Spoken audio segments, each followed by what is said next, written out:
खासदार वसंतराव चव्हाण साहेबांचं आज दुःखद निधन त्यांचं झालं। ही बातमी कळताच खऱ्या अर्थानं मोठा धक्का आम्हा सगळ्या काँग्रेसवासियांना आणि नांदेडवासियांना या ठिकाणी पोहोचलेला आहे। त्यांची तब्येत खराब झाली आणि त्याच्यानंतर त्यांना हैदराबादला एअर ॲम्ब्युलन्सनी घेऊन जाऊन त्यांच्यावर उपचार सुरू होता। माझा संपर्क त्यांच्यासोबत सातत्यानं होता, त्यांच्या परिवारासोबत होता।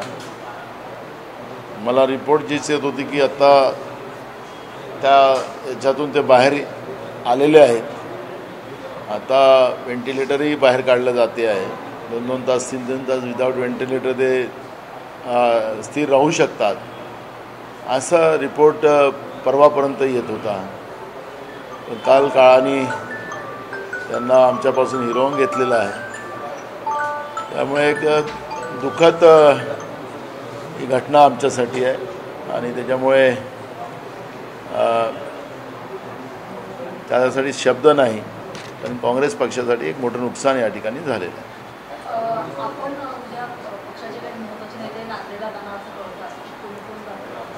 अजून झालेलं नाही। आम्ही रमेश चन्नीथलाजीशी आमचे प्रभारी त्यांच्याशी संपर्क झाला। सकाळी राहुल गांधीजीसोबत माझी चर्चा झाली। आता अजून काही प्रोग्राम तयार झाला नाही, पण अमित देशमुख आमचे मराठवाड्याचे नेते, त्यांना सकाळीच मी या सगळ्या याच्यावर लक्ष ठेवून आणि तुम्ही स्वतः तिथं जा अशा सूचना त्यांना मी दिलेल्या आहेत।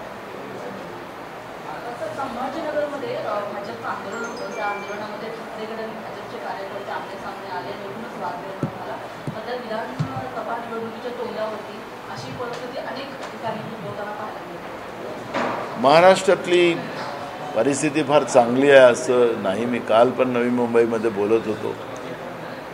आमचा छत्रपती शिवाजी महाराजांचा महाराष्ट्र, शाहू फुले आंबेडकर या विचाराचा महाराष्ट्र या खोक्याच्या सरकारने त्याला कुठं नेऊन ठेवलेलं आहे, आता अशी काळजी सगळ्यांच्या मनामध्ये आहे। इथं शाळेत असलेल्या लहान मुली सुरक्षित नाही, महिला सुरक्षित नाही, शेतकरी सुरक्षित नाही, तरुण मुलं मुली जे शिकलेले आहेत ते सुरक्षित नाही, त्यांच्या हाताला काम नाही आणि महागाईचा एवढा मोठा बोजा आहे की तो भयानक आहे की लोकांचं जगणं मुश्किल झालेलं आहे। सत्तेमध्ये बसलेल्या लोकांना रोज भ्रष्टाचारच। आत्ताच एक काल परवा घटना म्हणजे शुक्रवारची आहे।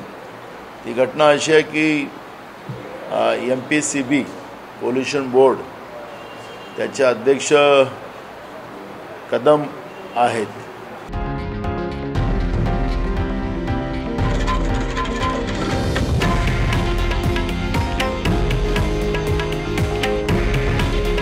हे आहे देशातील नंबर 1 न्यूज नेटवर्क आणि आपण पाहत आहात TV9 मराठी। काळजी तुमची, हित महाराष्ट्राचं।